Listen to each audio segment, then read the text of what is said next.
followed my friend and her boyfriend to a club in downtown Atlanta. I didn't even want to go that night, but she begged me. This is my story. Said it would just be drinks, music, vibes, nothing serious. So I threw on a tight black dress, did my makeup, and told myself I'd leave early. That was my first mistake. We got there around 11:30 p.m. The place was packed, loud music, flashing lights, bodies everywhere. About 10 minutes after we arrived, my friend leaned over and said, "Babe and I are going to step outside for a bit." They never came back. So there I was, standing alone by the bar, slowly sipping my drink, pretending I wasn't annoyed. That's when he walked up to me. He had long dreadlocks, one diamond stud in his ear, designer sneakers, but the kind of guy whose eyes told you he'd had way too much to drink. He was like, "Hey, baby, you trying to dance?" No, I'm good. With me? He laughed. Why not? That irritated me instantly. Please just leave, I said, before my boyfriend comes back. He leaned closer and said, and then what? I looked him dead in the face and said, "Your funeral." People around us laughed. He laughed too, stumbled backward, and finally walked away. I remember thinking, yeah, I should have stayed home. That's when I heard a soft chuckle. I turned and saw him. Mid-40s, clean haircut, tailored suit, smelled expensive, the kind of man who looked completely out of place in a sweaty nightclub. He was holding a glass of champagne and wearing this large silver ring shaped like a skull.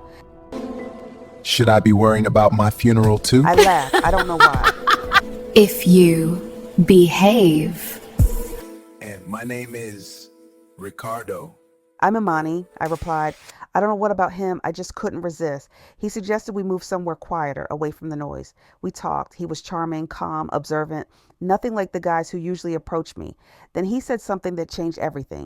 So, how much would it take for you to leave here with me tonight? I threw out a number I didn't think he'd ever agree to. He didn't flinch. Instead, he smiled and said, "What if I double it?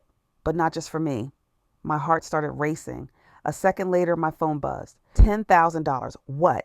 Just like that. Trust me, I hear ladies talk about this, but never experienced it. I looked at him and he said, there's more of where that came from. The money was already there. That should have been my cue to run, but I didn't. The drive to his place felt longer than it was. Big gates, security, a modern mansion tucked away in the hills. We took an elevator straight to the bedroom, an elevator inside a house.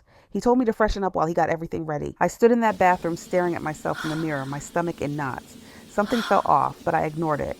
When he came back, he wasn't alone. He brought another man with him, tall, quiet, pale, and very white. He introduced him to me as Vintage.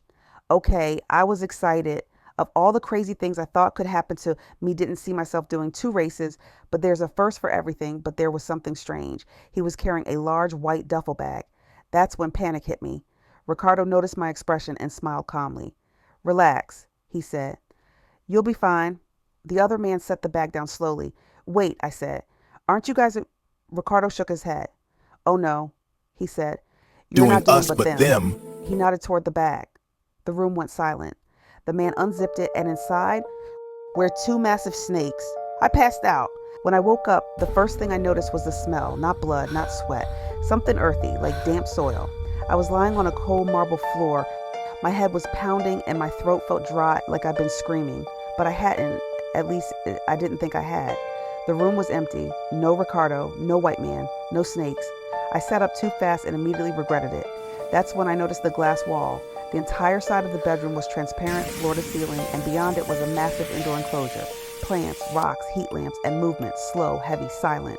My stomach dropped. Before I could even stand, a calm voice spoke behind me. You faint easily, I screamed. Ricardo. Nothing had happened. Same suit, same calm expression, same skull ring. What is this place? I asked, my voice shaking. He poured himself a drink before answering. A sanctuary, he said, for rare things. I demanded my phone. He smiled and slid it across the table. Still unlocked, still mine. The money was still there. That's when fear really hit me. Why am I here? I asked. He looked at me for a long moment, then said, because you didn't leave. That sentence sat heavy in my chest. He explained, slowly, carefully, that the offer was never about pleasure. It was about participation. I wasn't a victim. I was a volunteer. Before I could process that, the other man walked in. This time the white bag wasn't with him. Instead, he handed Richard a tablet. Richard turned the screen toward me, and that's when I saw the videos. Girls, different clubs, different cities, same elevator, same room, same glass wall. I wasn't the first, and suddenly, I wasn't sure I'd be the last. T.I. tried to stand up, but my legs wouldn't cooperate. Richard noticed. Relax, he said softly. No one's hurting you. That was the scariest part. He told me the snakes were like pets. They were assets, imported, trained, rare, and what they needed was stimulation, movement, presence, fear. You'd be surprised, he said calmly, how powerful human energy is. I backed away until I hit the glass wall. Something moved on the other side, big, slow, watching.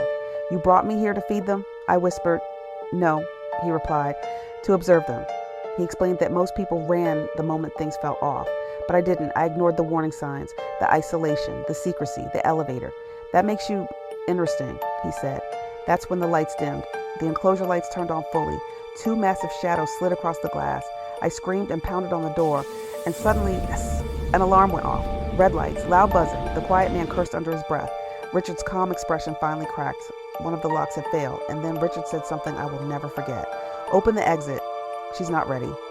Vintage hesitated, and that hesitation saved my life, because seconds later security burst in. Apparently my friend had reported me missing.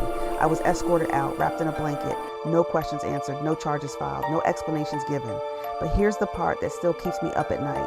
Somehow that guy was not in prison. I don't know how the charges were dropped.